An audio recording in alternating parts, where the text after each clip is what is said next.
Hello guys, আজকে আপনাদেরকে দেখাবো ইলাস্ট্রেটরে নতুন একটি নিনজা টেকনিক। এটি কিভাবে আমি ক্রিয়েট করছি দেখেন। এই যে আপনি চাইলে আপনার মন ইচ্ছা মতন করে আপনি কিন্তু আপনার ডিজাইনটি সুন্দর করে সাজিয়ে নিতে পারেন, ঠিক আছে? আমার কার্সরটা দেখেন, ঠিক আছে? শুধু কার্সরের নজর রাখেন, দেখে আমি শুধু কার্সর কিন্তু আমি ঘোরাইতেছি। এটা কিন্তু এভাবে আপনারা চাইলে আপনার ডিজাইনকে সুন্দর করে নিতে পারেন। যেমন এখানে একটি, ঠিক আছে? এই এটা যদি আমি আপনাদের দেখাই, সেটি দেখেন এইভাবে আপনি কমিয়ে নিতে পারেন, বাড়াইতে পারেন, ঠিক আছে? সুন্দর করে কিন্তু আপনার ডিজাইনটি সুন্দর করে সাজিয়ে নিতে পারেন। তো এটি কিভাবে করবেন ইলাস্ট্রেটরের মাধ্যমে খুব সহজ একটি আপনাদেরকে আমি দেখিয়ে দেব। সো প্রথমেই আপনাদেরকে একটি নিউ ডকুমেন্ট ক্রিয়েট করতে হবে, ঠিক আছে? যে কোনো সাইজে আপনি নিতে পারেন। আমার যেহেতু সাইজ আমি এটাই নিলাম, সমস্যা নাই।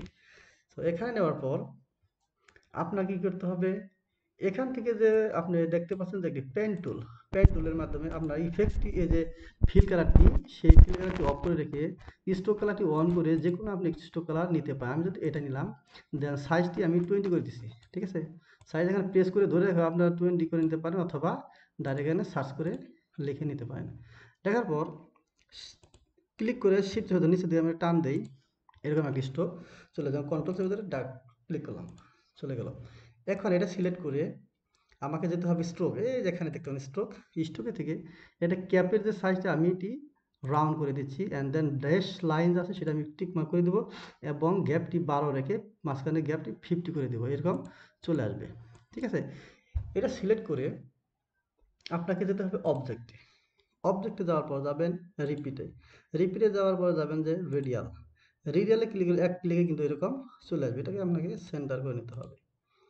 সেন্টার করে এখন দেখেন এই যে এখানে যে অ্যারো দিয়েছে উপরে এক নিচের দিকে অ্যারো আছে, এই অ্যারোতে যদি মানে ক্লিক করে ধরে রেখে যদি আপনি উপর দিকে নিচের দিকে আপনি মাউসটি নিচের দিকে নামান, উপর দিকে নেন, ঠিক আছে? তাহলে কিন্তু এরকম আপনার অসংখ্য রেডিয়াল একটি শেপ আপনি ক্রিয়েট করতে পারবেন। অ্যান্ড দেন এই যে মাঝখানে যে একটি দেখতে পাচ্ছেন, ঠিক আছে? এই যে এখানে নিচে মাঝখানে বরাবর, ঠিক আছে? এখানে যদি আপনি দেখেন এইদিকে অ্যারো, এইদিকে অ্যারো, এই অ্যারোর মাঝখানে ক্লিক করে ধরে যদি আপনি মাউসটি এদিক ওদিকে নেন, ঠিক আছে? তাহলে এরকম আপনি কিন্তু এইরকম শেপ ক্রিয়েট অ্যানিমেশনের মতো একটি ডিজাইন করে নিতে পারেন, ঠিক আছে? চাইলে কম বেশি করে নিতে পারেন। ধরেন এখানে আমি মাঝ বরাবর রাখবো, এটা মাঝ বরাবর। এখান থেকে কালার আপনি চেঞ্জ করে নিতে পারেন। এখান থেকে সিলেক্ট করে জাস্ট এই স্ট্রোক কালারটি জাস্ট আপনি চেঞ্জ করে দিতে পারেন, ঠিক আছে? এখানে চেঞ্জ করে আপনার এরকম সুন্দর করে আপনার মতন করে ডিজাইন কিন্তু করে নিতে পারেন। সো গাইস, আজকে এই পর্যন্তই। দেখা হচ্ছে পরবর্তী নতুন ভিডিওতে।